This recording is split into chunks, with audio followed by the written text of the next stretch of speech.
in the little bit of time remaining, is I was very struck by the work we did on clusters yesterday. And I wanted to propose a exercise which was extremely important to last Davos studies, where, particularly in developing economies, there's a strong sense that building a cluster, or participating in cluster dynamics, is their best chance of wealth creation for their region. And it feels still kind of mystical. And the one thing that I think we all agreed yesterday is if you try to copy Silicon Valley using an Intel copy exact strategy, that does not work. So then the question was, well, what's the formula? And so I thought in order to accelerate this, I'm going to propose a formula which I am positive is wrong, but that will therefore encourage you to help make the changes in the formula. So the formula says, what does it take for a successful cluster? And I'll just start putting these things out. The first thing is, you have to have 2 universities, not one. This is a focus group of 1, so let me build a hypothesis and we can do 2 universities, one of which in an ideal world takes the lead in science and technology, but has a strong liberal arts capability, the other one's the other way. This is the analytics plus the synthesis. So that was number 1. A single university, I think, is too dangerous, it becomes too powerful. The next ingredient is you must have hosts of creating acorns. You must have established enterprises that have been very financially successful, that have a whole cadre of middle management, which, by the way, can be then extracted by the venture capital community to be put in service to startups, and who, by the way, is wasting a bunch of R&D, which can then be repurposed to form startups. And so whether it's a Microsoft and an Amazon and a Macaw in Seattle, whether it's a Fairchild or an HP, in the Valley, that sort of thing. And by the way, the same thing with a Goldman Sachs or a Merrill Lynch or a Morgan Stanley in New York, or an MGM Studios and Universal, etc. And then the next one is you need an industry-specific support services ecosystem. Which, by the way, would include risk capital, it would include the lawyers, the IP lawyers, it would include the public relations people, it would include the recruiting services, it includes all the stuff that you have to have around company building going forward, not just startups, but also building that mid-sized company and allowing itself to grow. This is one we didn't talk about yesterday, the last 2 we did, but I just want to put them up because I think they're significant. One is, I think sister city relationships is something we have to add to a cluster. So one of the reasons I was optimistic about Bangalore yesterday is I think Bangalore is a sister city relationship with Silicon Valley. And so I don't think Silicon Valley is going to let Bangalore screw up. Right? I mean, at some point, there are too many things in codependency. Same thing with Shenzhen, the whole contract manufacturing relationship through Taiwan. I would argue that Hollywood and New York and the media and entertainment have a sister city relationship. And so if you're building a cluster, I think you might want to try to see if you could get into that. And the final thing is, a successful cluster has to have a growth markets focus. So Detroit is a cluster. It's a highly accomplished cluster, which is just a very bad market. And so those are the now. I now want to draw that's the numerator, because there were a bunch of other things that came out of this session yesterday, which I think are the denominator, which are the table stakes issue. We didn't talk a lot about this one, but I think it's implicit in our discussions. Rule of law. There's a bunch of countries right now who have enormous wealth and do not have rule of law. And one of the Wall Street Journal, the little bribery moment, the Wall Street Journal, the first page wrote it that way. And natural resources are often one of the problems of natural resource economies is that they often struggle with rule of law. But that's one. And then the whole issue about why are there software companies in China, right? Because we don't yet have established that issue. Infrastructure, that was one we got scared of at Bangalore, right? We said, oh my gosh, we're going to actually have to drive from one place to another. We can't afford the car insurance, or the life insurance. 2 more, these 2 more, then we're going to open it up for direction. I think you need a well-accumulated culture.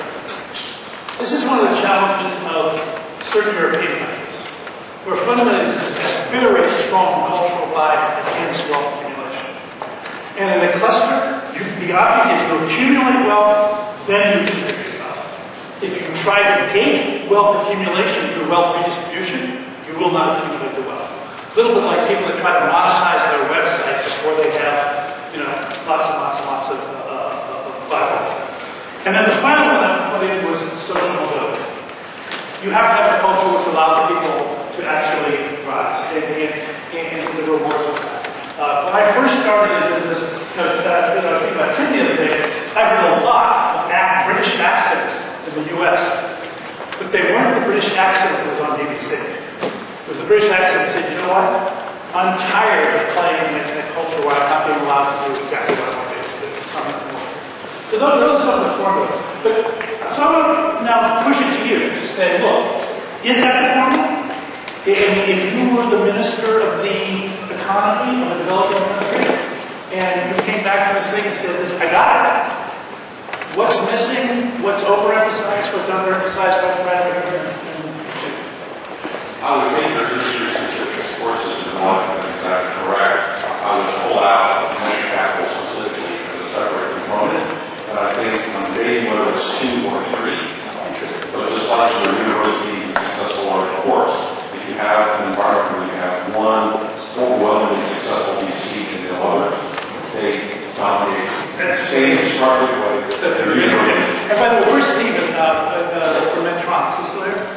You were making that point multiple times yesterday. Does that capture how you would express it? Yeah, I need more than 2 or 3. Maybe like 6 or 7. Oh, okay. Yeah, these 6 or 7, right? These 10 over whatever. Those over here, those over here. I have a comment, something to add. Comments overall, I think most of the things are great.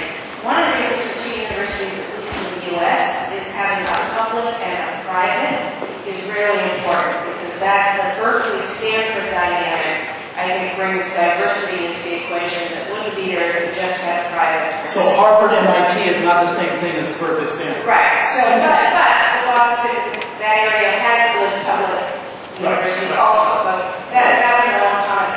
The thing I think is challenging in the denominator is this balance in the culture and the government between enforcing individuality, not having too heavy-handed government, but having enough of a safety net in the culture that allows people to take risks and move around.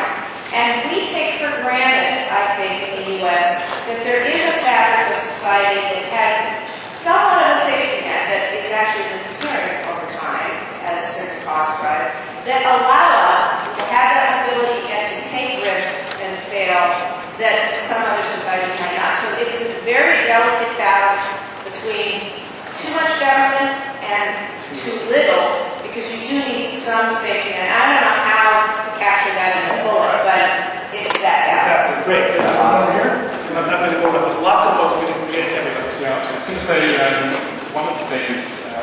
I'm pleased that you raised this because I had sort of noticed that the continent that's completely missing from the last couple of days is Africa, with about 650 million people in it.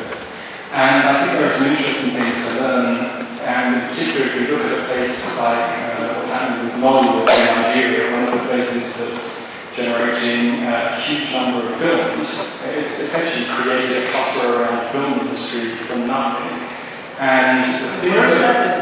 In Nigeria. Is there a city? What's the city? Lagos. Okay. And the things that are not relevant to that in this context, it's nothing to do with universities there, but there is a strong education tradition, but there aren't particular universities that are driving that. There are no large, successful corporates involved. There are some strong industry-specific support systems, but no VCs as such. What's more interesting is about the low-cost technology, adapting the low-cost technology that we've got here to create very cheap things. So the one that we have today is like enabling technology at very low cost. Exactly. And enabling technology at very low cost overcomes some of the infrastructure problems. So, for example, they haven't needed to do anything particular with the infrastructure to drive this. I think the key things are growth markets, wealth accumulation, and social mobility and celebration of that success. But it may be interesting in future events like this to look at those sorts of corner cases, so what's going on there. It's so, let's Bill, we'll go to Kirk, and we'll go to Alan, and we'll work our way all the way. You know what? You'll go after Bill, and then we'll work. I'd like to comment on several of these, since this is the business I'm in. I'm on the academic side, looking at clusters all over the world. We studied that large number. There are some counterexamples. For example, there are two universities. Taiwan is a great counterexample. No great universities, but the fifth grade, which is the one place. So that's a great counterexample. Of course, other successful are, of course, the Silicon Valley is a counterexample. Maybe you can call it an account of that, because the Silicon Valley started in about 1905. Yeah.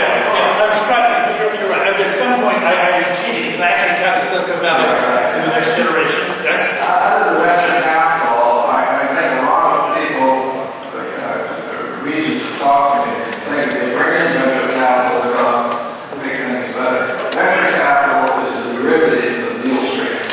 There's no deal stream, no venture capital. So you can't. It's a late indicator on the early indicator. Under the city relationships, I would say global linkages. You don't have to have formal relationships.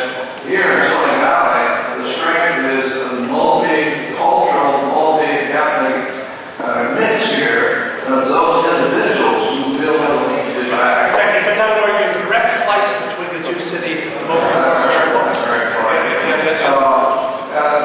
On the social mobility, I think that is critical, because if you look here, very interesting data, because our domestic immigration is negative in Silicon Valley. The international immigration is very positive, so there's total growth here. It's that kind of social mobility as well as the local social mobility that makes it work. Very good. Okay, we have to here, and I'm now up here. Some character about engaged regional governments. The Swedish want to do that will be necessary. Say a little bit more about that. Why do you call that out? Well, because if you have a cluster regionally, and it is in a country like Sweden, for example, where there's a government controls very much, and perhaps universities are private, then you need collaboration between the local elected government that collects taxes and maybe decides over the use of land and stuff, and then with the university that handles the education and the local industry. So that was a challenge. That was a That challenge yesterday with Bangalore. Is that all? You want to say more? this is the triple unit structure, the interaction between local government, industry, and educational institutions. Okay, all right. Yeah, Ben, you were concerned about the land allocation issues around Bangalore, and the issues of the Tata factory, the nano factory was having. Okay, I think this is, I'll get, Cartier, you're right, Cartier, no, he's not letting go. I'd like to emphasize two things. One is on the culture side. We're probably the least prejudiced and most open place on the planet. I don't know of another place. Anybody can come here. And so we leverage all the talent that we have here. And we also think at scale, and we think globally. Part of the point Bill made, the connections that are already built into this place sort of comes as a byproduct. So those cultural elements, to me, are really fundamental. Lack of prejudice and God is, nobody's free of this, but relative lack of prejudice and scale, sense of big. Scale, global scale. Global scale, okay. The second thing is, we haven't talked about it very much, it's probably in there, which is the impact of taxes and regulations. In California, here, we're about to rebuild our campus. In fact, we started. It will take us 4 years to rebuild our campus because of regulations. We can build a new laboratory anywhere else in the world in less than 12 months. We cannot operate here anymore. This, to me, the taxes and the regulation issue is the only thing that can kill Silicon Valley. And I would say right now, it is killing Silicon Valley. All the fabs are moving out. Companies are moving out. a net outflow of a billion people from Silicon Valley because it's too expensive to do business here. And by the way, Stephen made that point in our thing yesterday about taxation was the number one choice variable for where Medtronic was going to build essentially a new facility. Going forward, I would also point out to you that the regulatory regime for new drug approval in the U.S. is extremely onerous and potentially so onerous that it should not be borne by the private sector. It's that serious. Okay, now I want to let Pete. Alan, then. I just want to make a point about, the way of saying about Silicon Valley is the diversity of customers. You could be selling to George Lucas, in the morning for Schwab, for lunch, HP, manufacturing in the afternoon, and guys are Mendes, because the diversity of industries allows you to experiment, learn, and understand customer concerns. Right? I didn't know how to put that in. I want to put in market access. I was trying to think, because it does feel like, particularly with me with this thing about idea of entrepreneur and customer, having a robust customer access. Okay. I think when I look at what on the board, these are, as I said, it's sort of the formula for successful large customers. Good. But there's lots of customers, cosmic chasm where there's sort of like on that side, they're moving up. And I look at each one of these boxes, I'm really confident to move up that way. So I look at again, I'll be involved in some of the smaller clusters outside the US. Yes. And I'm just looking at some of the parts. What are the parts you think are the I worst? think it's just the relationship has always been key. You don't have that, it's sort of, it can be, So Tel Aviv, what? I think having a growth market that says, I'm going to focus on this area for my cost of development is one. I don't think the success of large companies is a part. It could be, but it's not the best. I think the R&D is important. If you don't have a skill set locally, you can't even get started. There's an interesting thing here. You have interest, but you also have the Army, which is a particularly interesting ingredient in your cluster. Yeah. And the last one I see is the wealth accumulation culture. You don't have that concept of I'm going to make money from this. It doesn't work. Yeah. Okay, John, and then we'll go to Gil, and then we'll go to you, and then we'll go to Mark. Okay. The one other thing I would add is tolerance of failure. It's not just cultural, it's legal and public policy. I would not underestimate the power of bankruptcy laws as a key driver of innovation. The ability to fail and learn. Do you think, by the way, in that context, do you think Sarbanes-Oxley is a problem? No. Do you think it is material? Oh, yeah, it's material. I would put it in a different place. It seems yeah, Curtis, that's a big issue. Okay, Gil? I think this is a great structure that I'll try to think out outside the box for a minute here. And say that both accumulation and culture struck me. Not as much. I don't think taxes are as important. I mean, there are some very high tax countries in Scandinavia that have plenty of entrepreneurs. They may leave from Scandinavia in many cases. I was struck here for 4 years how much a culture celebrating entrepreneurship in the media, or a culture that allows you to be proud of doing something, versus the French who seem to always celebrate failure and talk about entrepreneurs are crooks. And sorry, I tell people that every time I go to LA, I've never been a taxi driver that doesn't have a script. It's socially acceptable to be talking about doing business there. It's cool. It makes people want to talk to you at a bar. I mean, this little notion that in a cluster, it's exciting or a positive activity. And we worked on that cluster on the media, and we worked to foster that. But you see that Silicon Valley engineers taking together some society. What I assume there is that the means to connect all these, and I think it's that physical proximity sort of assumed. Everything's, they're close together, it's going to happen. So co-location, Right, exactly. geographic. And the reason why I asked that question is that, is there anything possible to hold virgin clusters? Particularly so if you're using the technology, you don't have to be close together. If that's the case, what are the pieces that you don't have to be together? And by the way, my assumption going into somebody made virtual clusters at a point yesterday. My assumption was there is no such thing as a virtual cluster. I want to be, I might be wrong, but I want to be clear, right? The geographical co-location to me is the sine qua non, that you can't even start without it. But I think there's a very interesting, compelling counter case to that argument. I just want to add, let David make that after Matt and then after Steve. Or no, okay, Mark. Okay, Mark, okay. Could you get a microphone to Matt and then Steve a little bit? Sorry, just just want to add one more. Oh, yes. They will act as exactly something that academics, which basically they will act allows for tech transfer between universities and industry. For example, in India right now there's a law such as that, which is in Parliament, it's not driving speed for about 1 month now. So the same thing happened in the UK as well. So if I can't get a technology out of this into this. That's right. Okay, that's The great. tech transfer. That's great. That's a great point. Tech transfer. Who's next? Okay, Mark, go ahead. One of the questions, successful cluster. Clusters, what was the formula? And there are almost sort of 3 levels of formula you've got. This is, once you see a successful cluster, how do you define it? But then there's another one, which is how did the cluster form in the first place? Did the penis even look like the adult? Exactly. And that was Bill's And problem. then the other one, which I thought was very interesting, is how do you kill a successful cluster? Yes. It's going to be very With love. With love. Okay. David, and then we'll sorry. Okay, Matt has to do it. Yeah, I just want to follow up on the comment. None after Judy. Anybody else feel compelled after Judy? Okay, I'm going to close with you.